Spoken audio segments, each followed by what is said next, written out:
The man who usually has a smile on his face was recently seen in tears. And it's not because of a mechanical failure.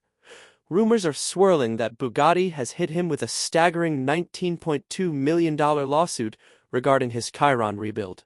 So why was he hit with that lawsuit? Join us as we dive into the details. Before he was the king of the salvage yard, Matt Armstrong was just a kid in Leicester, England. Born June 11, 1993, with grease already under his fingernails. He didn't learn about engines from a textbook. He learned by watching his dad, Tony, tear them apart in the family garage. While other kids played with toys, Matt was absorbing mechanical DNA. Life wasn't always smooth. His parents split when he was young, but Matt stayed grounded, heading to Lutterworth College and even trying real estate through the Burr strategy. But before he found financial freedom, he found it on two wheels. Long before the YouTube millions, Matt was a professional BMX rider, flying through freestyle comps across Europe and Dubai. He was good enough to snag sponsorships from brands like Mad Gear Pro. BMX taught him how to pick up a camera. He started filming his stunts for sponsors, unknowingly building editing skills that would later break the internet. But the pro athlete life is brutal. Despite the travel, sponsorships barely covered flights. Then came the crash that changed everything. During a qualifying run at the BMX World Championships in Germany, Matt dislocated his shoulder so badly it ended his career at just 20 years old. That injury could have been the end. Instead, it was the spark. Forced to hang up the bike, Matt pivoted back to his roots in the garage, trading handlebars for a wrench.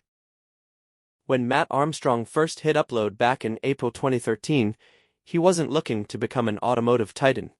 At the time, his world revolved around BMX adrenaline.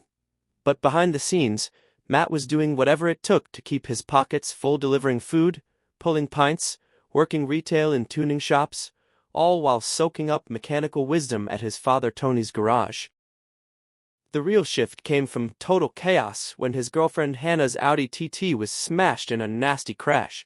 Most people would call insurance. Not Matt. He saw a salvage title and a massive opportunity. He bought the wreck, rolled it into the garage, and documented the entire rebuild. That Audi TT wasn't just a car. It was the birth of a brand. By the time COVID locked the world down, Matt was ready for the big leagues. He snagged a damaged Bentley Continental GT, a massive gamble that paid off. That project blew the doors off his channel, proving he could handle luxury cars. Matt's success is built on a work ethic that would break most people. In those early days, he juggled YouTube with a 9-to-5, spending nights covered in oil and mornings editing until his eyes bled. His consistency eventually caught the eye of heavy hitters. Imagine when the Grand Tour's Richard Hammond reacts to your work. That shout-out is like hitting the nitro button. By late 2019, Matt took the ultimate leap of faith and went full-time as a creator. As of March 2026, he's sitting on a main channel with over 6.3 million subscribers and views in the high hundreds of millions. But what makes Matt different is the heart behind the horsepower. His partner Hannah Smith and his dad Tony aren't just cameos, they are the soul of the story. Their bond is the real deal. In 2025, Matt returned the favor by buying a flood-damaged Aston Martin DBX and restoring it for his dad.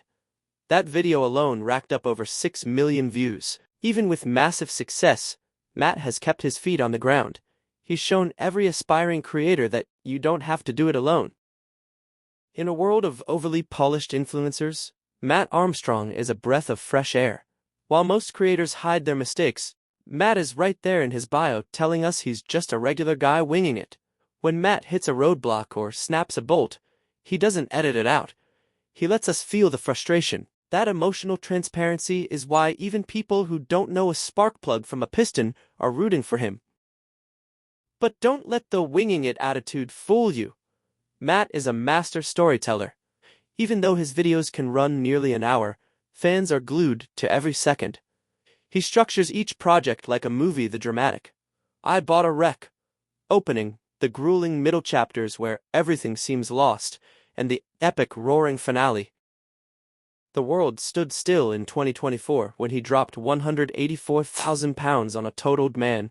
Sorry Rolls Royce Wraith formerly owned by Manchester United star Marcus Rashford.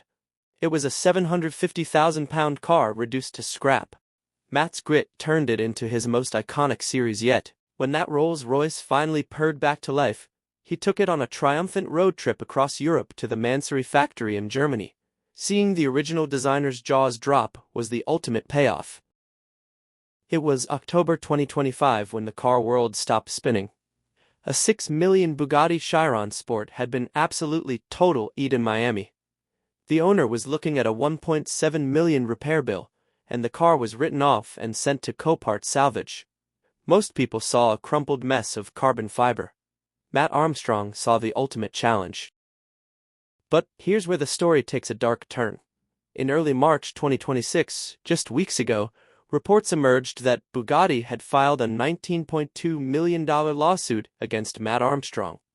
The lawsuit alleges that Matt's unauthorized rebuild and his public documentation of bypassing Bugatti's parts restrictions constitute trademark dilution, reputational harm, and potential safety liability. The staggering figure reportedly reflects Bugatti's estimate of brand damage and lost future revenue from exclusive service contracts.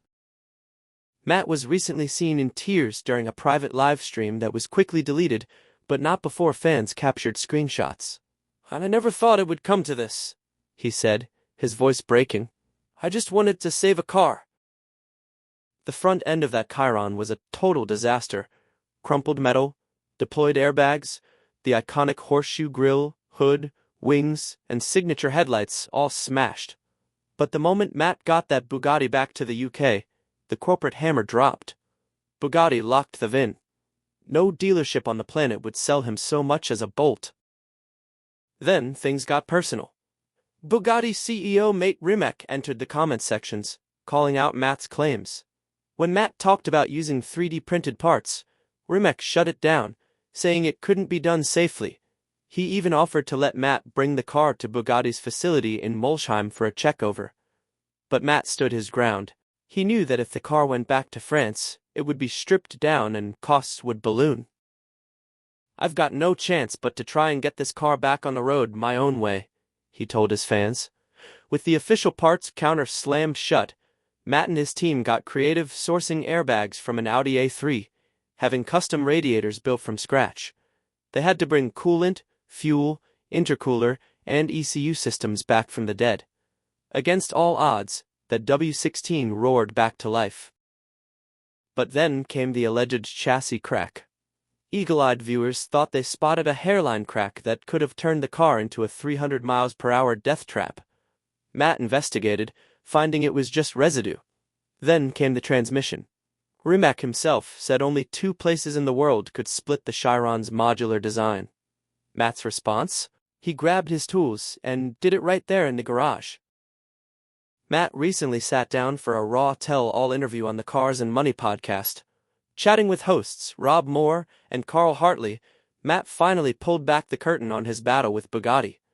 He described his relationship with Matt Rimac as a sort of Messi versus Ronaldo rivalry.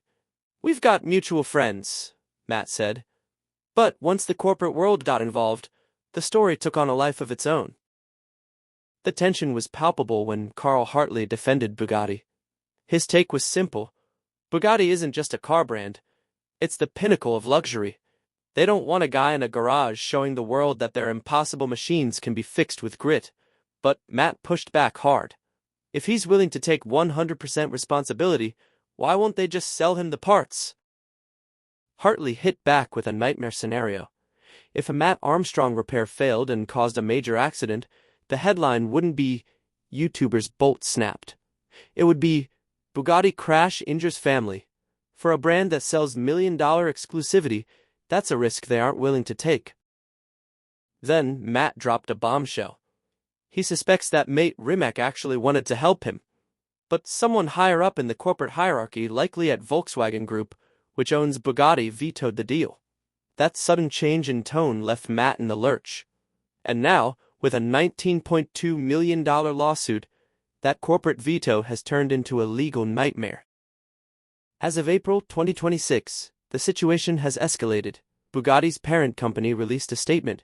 "While we respect passion for automobiles, Unauthorized repairs of our hypercars using non-certified parts create unacceptable safety risks. We have a duty to protect our brand and the public. Matt's legal team is preparing a counter-argument centered on right-to-repair laws, which have gained significant traction in the EU and UK over the past year. Fans are divided. Some say if Bugatti doesn't want people touching their cars, they should buy them back from insurance before they ever hit auction. Others think Matt is a massive brand risk. One thing is for sure, this saga isn't going anywhere. With Supercar Blondie now reaching out to Bugatti for official comment, and major news outlets covering the lawsuit, the drama is only getting started. To understand why Bugatti is so protective, you have to look back. Bugatti isn't just a car brand, it's an artistic dynasty that began in 1909 in Molsheim. Ettore Bugatti was born in Milan into a family where creativity was the only language. His father Carlo designed furniture and jewelry.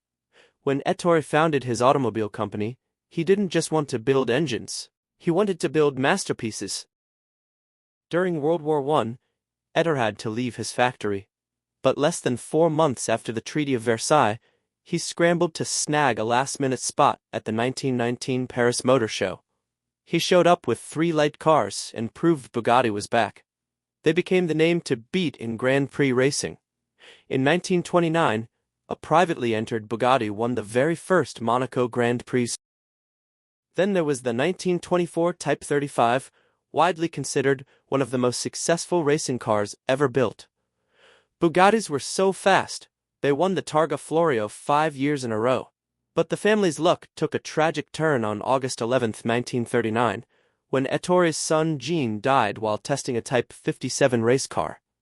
World War II followed, leaving the Molsheim factory in ruins. When Ettore Bugatti passed away on August 21, 1947, the heart of the business went with him. The original company folded in 1952, but the legend never died. In 2009, a rare 1937 Type 57's Adelante was found hidden away in a doctor's garage. And the craziest story? The 1925 Type 22 that sat at the bottom of a lake for 75 years. When they finally pulled it out in 2010, it still sold for over $360,000. After decades of slumber, the Volkswagen Group bought Bugatti in 1998. In 2005, the Veyron 16.4 hit the streets, a technical miracle with 1,001 horsepower. Then came the Chiron in 2016. From a family of artists in Milan to a bankrupt factory in Italy, and finally back to Molsheim, Bugatti's journey has been pure grit. What are your thoughts on the $19.2 million lawsuit against Matt Armstrong? Is Bugatti protecting legitimate safety concerns, or are they crushing a DIY hero? Matt is still in the garage. The world is still watching. And the most controversial rebuild in history is officially in high gear. Matt's legal team has launched a GoFundMe to fight the lawsuit, raising over $800,000 in just 48 hours, proof that his community stands with him. Whether you think he's a hero or a brand risk, Matt Armstrong has taken the world's most unfixable car and turned it into the most legendary rebuild we've ever seen. He's not just fixing a Bugatti. He's taking on the entire corporate world, one bolt at a time. And we are all right there in the passenger seat, watching history happen. Share your thoughts in the comments below.